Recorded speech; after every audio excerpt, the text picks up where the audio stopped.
Howdy, this is Mackenzie Franklin from SideGame LLC here in Colorado Springs, Colorado. I've been playing a lot of small solo board games and card games recently, and a thought keeps on coming up into my mind. Why does every small solo game want to be as good as the Sprawlopolis series? We're going to answer that question here today. If you haven't subscribed to the channel already, please make sure that you do. It is the best way to help us grow. And for those of you already subscribed, thank you so much for the continuous support. And before we get too far into the video, I do want to quickly put a disclaimer out there. Button Shy Games has sent us a copy of Naturopolis for review purposes, but we've purchased the Agropolis and Sprawlopolis games on our own because I do think that they're just awesome games that we needed to be in the side game library, and we'll detail that here. Now, before we get into any review portions or these reasons, I want to give you a quick overview of the entire game system of the Opolis series. So we start off with Sprawlopolis, which is a simple 18-card game from Button Shy Games. And the way it works is every turn you're going to have a hand of cards, and you'll be playing one of those cards into the city grid in front of you, making sure that they're all going the right direction in this horizontal fashion.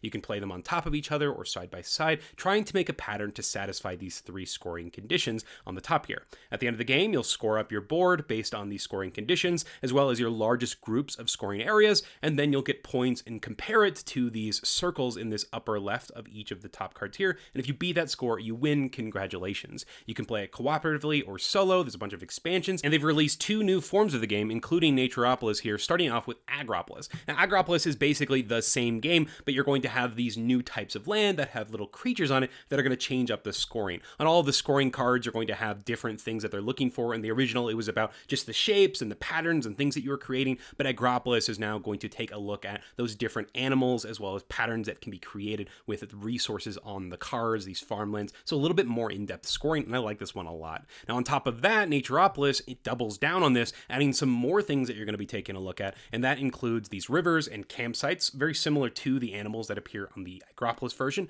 but rivers are also going to be connecting to each other, and so of course some of the scoring cards are going to tie into that. So the entire series follows that same framework though. You simply have a hand of cards, playing them into the center and trying to fit around that scoring criteria. With that overview out of the way, let's talk about the reasons that every small solo card game wants to emulate the Sprawlopolis experience. Starting off with the simple setup and intuitive action system. To play a game of Sprawlopolis or Agropolis or Naturopolis, you put a card in the center with one of the maps face up, and then you'll put three objectives face up, and then you'll draw your hand of cards, and you're ready to play. It takes less than 10 seconds to get going, and then when it's actually your turn, you're always playing. You're going to be putting a card following that one restriction that you need to make sure that they're going the right way in that horizontal fashion, but other than that, there's really no restrictions on what you're playing, where you're putting them, what you're stacking on top. You just have to make sure that you're following those objective criteria, but it's not a set and hard rule, so there's so much flexibility and freedom to your turn structure and what you're actually able to do. The entire experience has you playing and putting stuff down, and that is perfect for a small card game like this. So that's a simple setup and intuitive action system.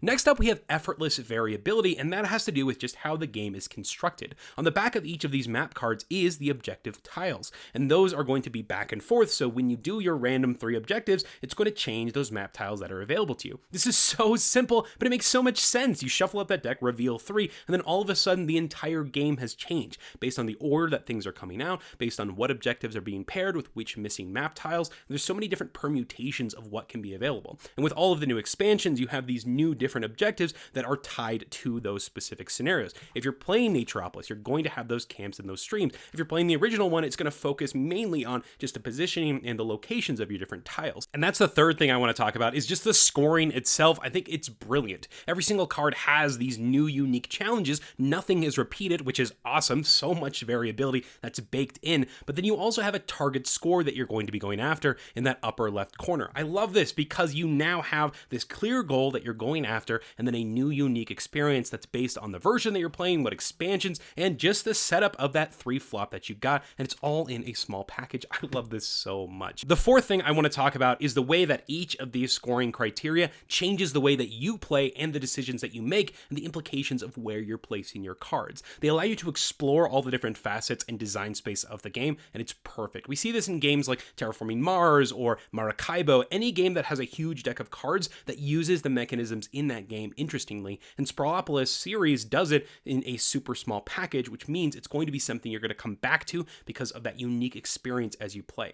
Let's say that you're going to be trying to create a huge grid of just these green tiles, then you're going to make sure that you're placing cards on top of each other this time, when normally you may be trying to spread out wide or maybe your objective has you focusing on the roads and trying to get a super connected road. It all depends on the card that you're playing, and that's going to determine what different actions you're playing, and as well as the playstyle in general, what you're engaging and interacting with, if you're trying to overlap things, move things around, or just spread wide and far. So many choices here based on those objectives and based on how you want to pursue them in that specific scenario. And I do want to quickly mention here that Naturopolis is the biggest evolution of what I'm talking about here because of its addition of the streams as well as the campsites. So it has a little bit of what Agropolis had with the farm animals, but now it has this additional path that's going to be on top of the roads that you're also juggling with the rest of the scoring. I love this, and I think it's a great evolution of the Opolis system. So that is the system changes based on scoring. And the last thing I want to talk about is super small, but it's the soloability and portability of the experience. The fact that it fits in a small box here. They come in these little wallets. You can just keep them in your pocket if you don't want to sleeve them. But if you do want to sleeve them, they fit in an extra gum pack, or we use the burger token boxes here.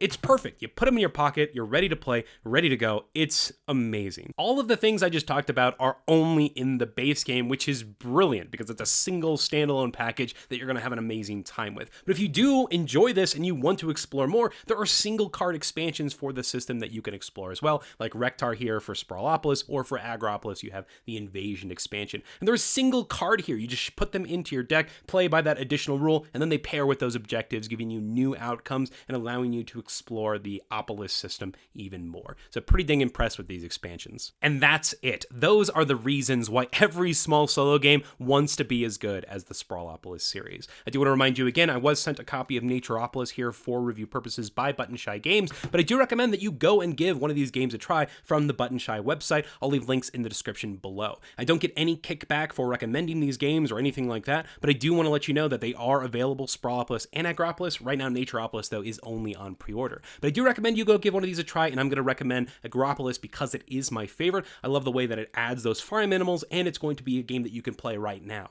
And then as soon as Naturopolis comes out, you can grab that one if you enjoy the system and series, and if you're loving it, they even have all of the expansions, and as mentioned before, they're super tiny. You could even do like a Combopolis expansion where you're like combining the original Sprawlopolis and Agropolis. It's kind of crazy, but you can choose how much you're wanting to invest in it, but $12 is not a big asking price, I think, for the Agropolis series. But amazing game, amazing system, and I think that it makes sense why every game is trying to emulate this ease of setup, play, the entire scoring, how the variability is just effortless and you play it, and that solo ability and portability that Button Shy has mastered. But thank you so much for watching. I hope that you enjoyed this video, you learned something from it, or if you were on the fence about trying Sprawlopolis or Agropolis or even getting into Naturopolis, this may have pushed you over the edge. What do you think about this video style? What do you think about this style of game? And what do you think about the Sprawlopolis series in general? Is it one that you've played before, one that you've tried, one that you love? I'd love to hear what you think. But thank you so much for watching SideGame Strong.